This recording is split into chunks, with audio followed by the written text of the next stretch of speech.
สำหรับวันนี้ก็ถือว่าจะมาศึกษากันที่ตลาดการเทรดเนาะ VX Trade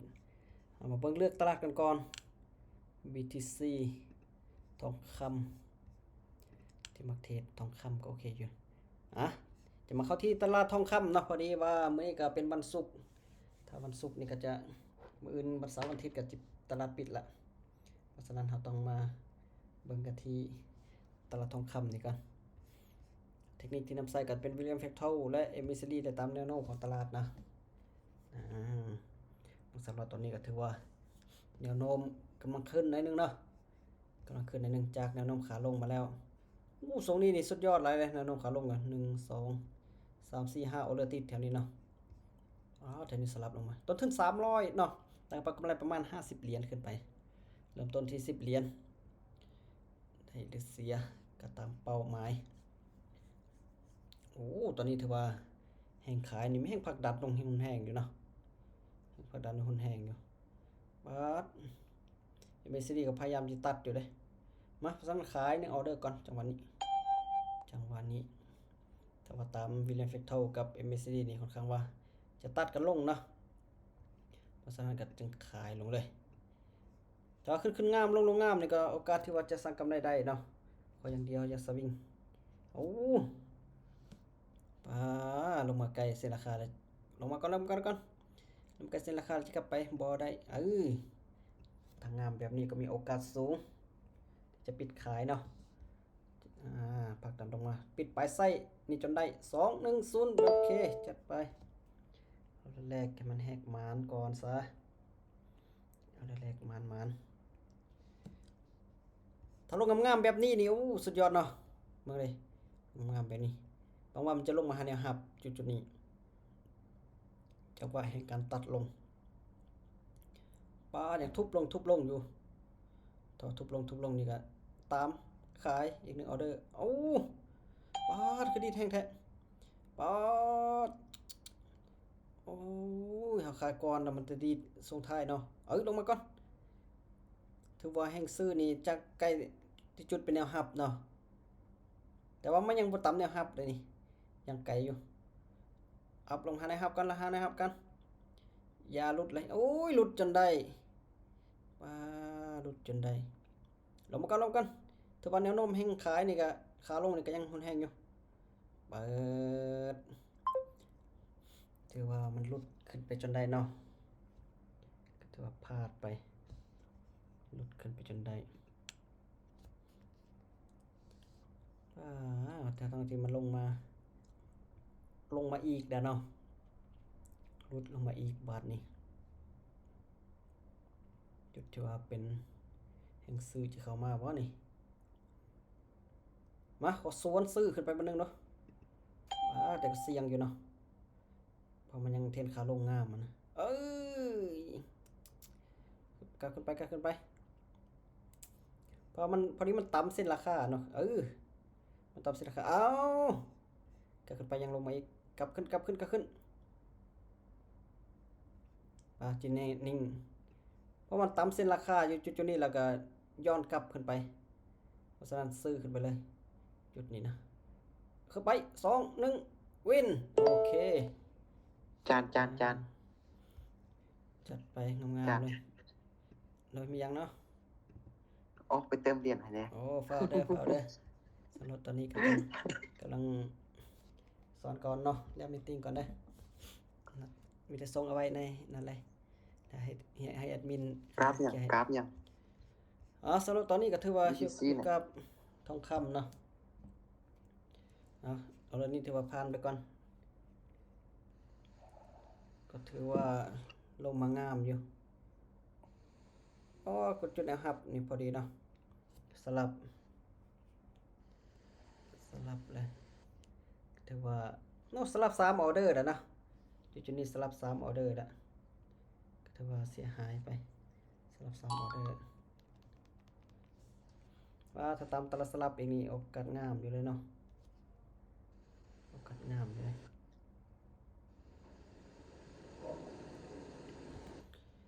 จากวันนี้กลับขึ้นไปอาจจะกลับลงมาอีกไปจากนี่กลับลงมาอีกไปจากน่าจะหลุดขึ้นไปแล้วเนี่ย 10 เหรียญคือเก่าเนาะแต่ว่าวินนี่ขึ้นลงขึ้นลงอยู่จุดนี้นะแต่ว่าเสี่ยงอยู่ได้เสี่ยงอยู่มาเดี๋ยวนี้ตามซื้อ1ออเดอร์ซะเนาะขึ้นลงขึ้นลงอยู่ตามซื้อ1ออเดอร์กันจังหวะนี้บางวันจะลุดขึ้นไปเนาะแห่งซื้อกับผลักดันอยู่ได้แห่งซื้อผลักดันอยู่ได้ถ้าว่าแห่งซื้อผลักดันขึ้นไปนี่ก็โอกาสปิดซื้อสูงอยู่ปาดขึ้นนิ่งเนาะลองว่ามันจะนิ่งถึงวิสุดท้ายนี่โอเคอยู่ สบายดีจานจีดีคนรอคนเท่ สวัสดีนะสวัสดี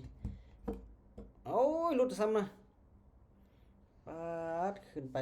หลุดลงมาซ้ำก็ถือว่ามันยังเทนขาลงหรือว่า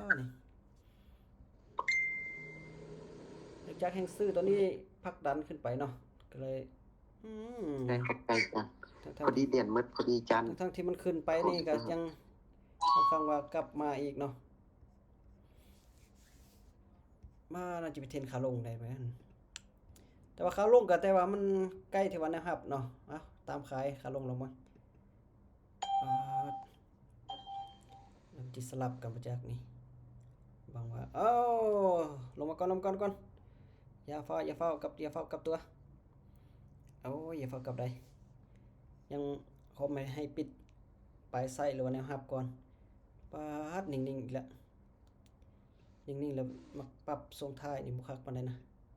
ถ้านิ่งกันถึงวิสุดท้ายใครเนาะน่าจะนิ่งถึงวิสุดท้ายละต้องมาเสียนกันนิ่งไว้2 1 0โอเคจัดไปก็ถือว่านิ่งถึงวิสุดท้ายจนได้เนาะนั่นเมื่อกี้ครับขึ้นไปแล้วแต่ว่านิ่งบ่ถึงวิสุดท้ายนะเดี๋ยวจะมีมาสังเกตว่าตอนนี้มันค่อนข้างว่าแนวโน้มแห่งซื้อน่าจะเข้ามาแล้วเบิ่งดิ MACD ใกล้จะตัดกันแล้วเนาะแล้ววิลเลียมฟิกโทก็ซีทางดุมละจังหวะนี้เนาะจังหวะนี้ขอซื้อ1ออเดอร์ก่อนคนก็ตามได้สนได้เนาะโอ้มันสิตัดแต่ ออเดอร์นี่เป็นอย่างที่ชื่ออาจารย์ ใส่เทคนิควิลเลียมเฟกโทกับ MACD นะสังเกตเบิ่งวิลเลียมเฟกโทมีการซีลงทางลุ่มและ MACD ตัดขึ้นไปเพราะฉะนั้นซื้อขึ้นไปเลยตามเทคนิคจังหวะนี้หวังว่ามันจะนิ่งถึงวิสุดท้ายเนาะโอ้นิ่งถึงวิสุดท้ายได้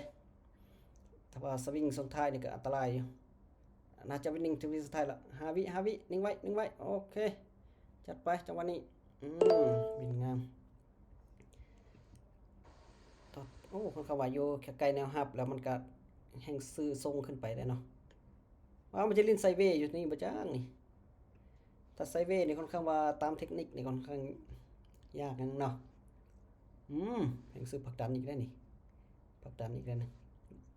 อย่าฟาวลุดก็ได้บ่ฟาวลุดก็ได้มายังสิตามซื้ออีกนึงออเดอร์ก่อนแห่งซื้อคนเขาว่าผลักดันแรงวางใส่ทางลุ่มนี่นะวางใส่ทางลุ่มนี่โอ้ยเรื่องฟิกโทซี่ทางเทิงซั่นเนาะแต่ว่าเฮายังตามแนวโน้มหายละหายนี่ก็มีโอกาสอยู่ที่จะผลักดันขึ้นไปได้หายแล้วก็ผลักดันขึ้นโอ้ยอย่าสวิงโอ้ขึ้นไปก่อนกลับขึ้นไปสวิงสำเนากลับขึ้นไปเวลายังไรอยู่4 วินิ่งไว้โอเคจัดไปมันงามโอ้มันบินหุนแห้งเกินที่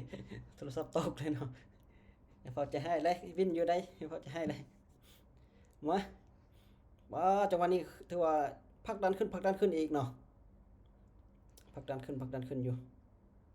เอาเดี๋ยวนี้จังซื้ออีก1เอาเด้อทุกคนก็วิเคราะห์กงกันจังตามจากว่ามันยังแห่งซื้อของข้าว่าผลักดันไปอยู่ถ้าว่าเป็นเทรนขาขึ้นงามๆนี่โอเคโอ้ยคือจิลงมาซ้ำ ออเดอร์นี่น้องกดขายอาจารย์เพราะว่าน้องคิดว่ามันตัวน้องตีแนวตั้งเป็นลูกน้ำมันต่ำแบบก็เลยน้องก็เลยขายออก ตามได้สนได้เนาะเนื่องจากว่าตอนนี้มันเข้าว่าเป็นเทรนแนวโน้มขาขึ้นหน่อยนึงก็เลยว่าตามซื้อขึ้นไป